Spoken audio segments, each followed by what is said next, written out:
नमस्कार, मैं हूं विवेक मिश्र। आप देख रहे हैं पीटीसी लाइव संवाद। सच्ची कहानियों के सीरीज़ में आज हम एक ऐसी घटना की बात करेंगे जिसमें अवैध संबंधों के चलते एक बेटे ने ही अपने मां को मौत के घाट उतार दिया, उसका कत्ल कर दिया और तकरीबन 2 सप्ताह तक वो पुलिस के साथ आँख मिचौली खेलता रहा, पुलिस को गुमराह करता रहा। लेकिन एक कहावत है कि जब कोई अपराध करता है तो कोई न कोई सबूत ज़रूर छोड़ जाता है। इस घटना में भी वही हुआ। घटना 31 अक्टूबर की है, वर्ष 2022। उत्तर प्रदेश के बस्ती ज़िले का थाना क्षेत्र है वाल्टरगंज। वाल्टरगंज के कठनौली गांव निवासी अशोक कुमार पुलिस को सूचना देते हैं कि उनके फुफेरे भाई अनिल कुमार ने अपने अन्य साथियों के साथ मिलकर उनकी मां राधिका देवी, जिनकी उम्र करीब 50 साल है, उनकी चाकू से हमला कर हत्या कर दी है। चूँकि बेटे का आरोप था, पुलिस के तमाम अधिकारी मौके पर पहुंचते हैं और अशोक कुमार की जो तहरीर है उसके आधार पर अनिल कुमार के खिलाफ आईपीसी की धारा 302 के तहत मुकदमा दर्ज कर लेते हैं। मुकदमा दर्ज होने के बाद पुलिस जांच पड़ताल शुरू करती है। इससे पहले जब पंचनामा हो जाता है तो 100 का पोस्टमार्टम कराया जाता है और पोस्टमार्टम में धारदार हथियार से हमले के वजह से मौत की पुष्टि होती है। मुकदमे की जांच जब आगे बढ़ती है तो पुलिस शुरुआती जांच में किसी नतीजे पर नहीं पहुंच पाती है और उसे ये लगता है कि आखिर हत्या की वजह क्या हो सकती है। क्यों एक दूर का रिश्तेदार 50 वर्षीय महिला की चाकू घोंपकर हत्या करेगा, चाकू से हमला करके हत्या करेगा। इस बीच अशोक कुमार इस बात को लेकर पुलिस पर लगातार दबाव बना रहा था, पुलिस पर लगातार इस बात को लेकर आगे बढ़ने की और इस प्रयास में जुट गया था कि जल्दी से जल्दी जिसके खिलाफ नामजद मुकदमा दर्ज हुआ है अनिल कुमार, उसको पुलिस गिरफ्तार करके जेल भेज दे। वो लगातार पुलिस को इसके लिए बार बार कह रहा था, तमाम अलग अलग लोगों से इस बात को लेकर दबाव भी बना रहा था कि जब नामजद मुकदमा दर्ज है तो आखिर पुलिस जेल क्यों नहीं भेज रही है। लेकिन चूँकि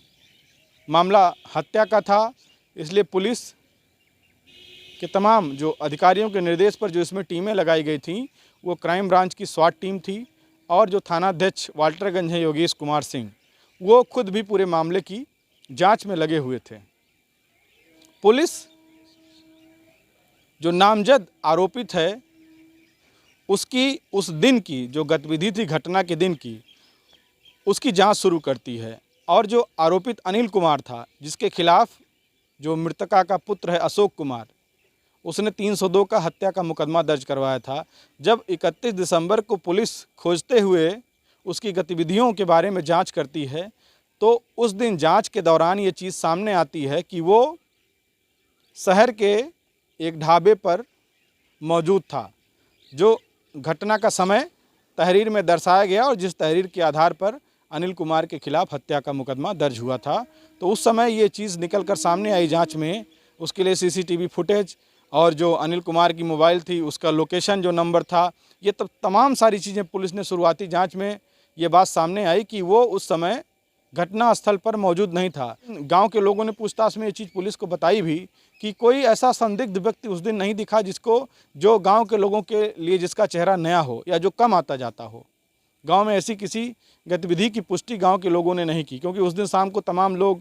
धान की फसल की निराई भी कर रहे थे, हल्की बूंदाबांदी हो रही थी, तो किसी ने इस बात की पुष्टि नहीं की। लेकिन जब पुलिस ने सीसीटीवी फुटेज की मदद ली, कॉल डिटेल निकाला और इसके साथ ही पुलिस जब इस संदेह में आई कि आखिर जब उसका लोकेशन घटना स्थल के आसपास कहीं नहीं है और घटना के समय जो वारदात हुई, जो तहरीर में दर्शाया गया, उस समय वो ढाबे पर मौजूद था, तो आखिर घटना को एक समय में एक आदमी दो स्थान पर रहते हुए कोई घटना कैसे कर सकता है? पुलिस को संदेह होता है और पुलिस तब जांच को आगे बढ़ाते हुए जो वादी हैं अशोक कुमार, मृतका के पुत्र, उनका कॉल डिटेल खंगालती है। उनका कॉल डिटेल जब खंगालती है तो पुलिस को कई सारी चौंकाने वाली चीज़ें सामने आती हैं। एक ही नंबर पर घंटों घंटों बार बार दिन में कई बार जब बात करने की पुष्टि सीडीआर में होती है अशोक कुमार के मोबाइल नंबर के, तो पुलिस उस पहलू पर जांच करना शुरू करती है। और जब जांच करना पुलिस शुरू करती है तो ये बात निकल कर सामने आती है कि अशोक कुमार का अपनी भाई की पत्नी के साथ बहुत करीबी रिश्ता था। वो अपनी भाई के पत्नी से लगातार, जबकि अशोक कुमार भी शादीशुदा है, लेकिन वो लगातार अपनी भाई की पत्नी से बात करता था, घंटों घंटों बात करता था। यहाँ तक जांच में पता चला कि वो बेंगलोर, जो उसकी भाई की पत्नी थी, उसका भाई बेंगलोर रहता था, वहाँ भी वो कई बार जा चुका है।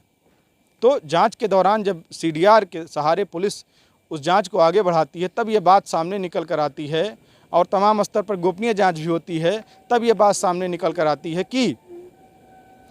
अशोक कुमार जो वादी है, उसका अपनी भाई के पत्नी के साथ अनैतिक संबंध के चलते इस घटना